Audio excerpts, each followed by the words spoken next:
Hello' and welcome বন্ধুসকল ষ্টাৰটিউব আছামৰ উন্নতি ভিডিঅ'লৈ আপোনালোকক জনাইছোঁ স্বাগতম। অসমৰ অতিকৈ জনপ্ৰিয় তথা হিয়াৰ মৰমৰ জনপ্ৰিয় অভিনেত্ৰী তথা সংগীত শিল্পী দীপলিনা ডেকাৰ ওপৰত হৈছে মানসিক অশান্তি। এই অত্যাচাৰ এজন যুৱকে বহুত দিন ধৰি দি আহি থকা বুলি দীপলিনা ডেকাই কয়। আমি দীপলিনা ডেকাৰ মন্তব্যটোলৈ আগবাঢ়িম, তাৰ আগতে আমি কিছু কথাত সেই বিষয়টোৰ বিষয়ে জানি লওঁ।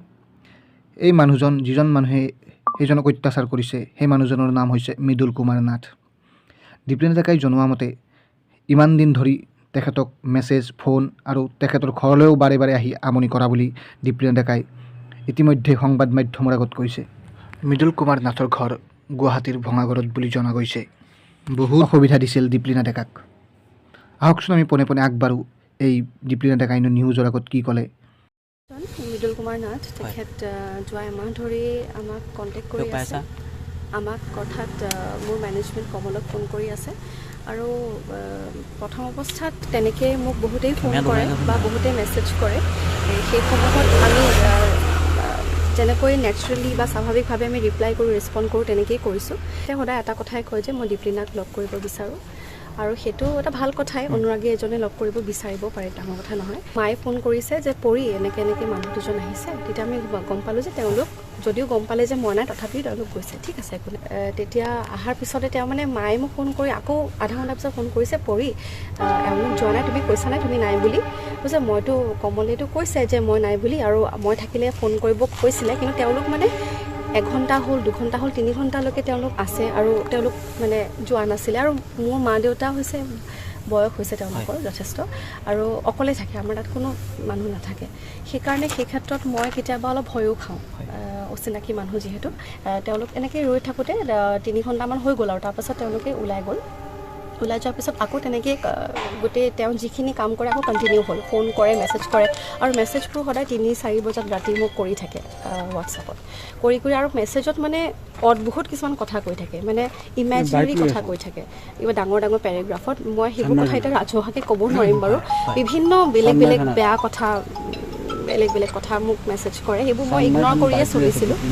তাৰপিছত হঠাৎ আজি মই এইকাৰণে আহিবলগীয়াত পৰিলোঁ, কাৰণ আজি কথাটো এক্সট্ৰিম হৈ গ'ল। তেওঁ 2-3 দিন আমাৰ ঘৰলৈ আহিছে মই নথকাৰ অৱস্থাত, আৰু আজি আকৌ আহিছে। আজি অহাটো ৰাতিপুৱা আৰ্লি মৰ্ণিং 5:30 বজাতে আহিছে। আহি পেলাই কলিং বেল বজাই আছে, কণ্টিনিউৱাছ টিং টিং টিং টিংকৈ বজাই আছে।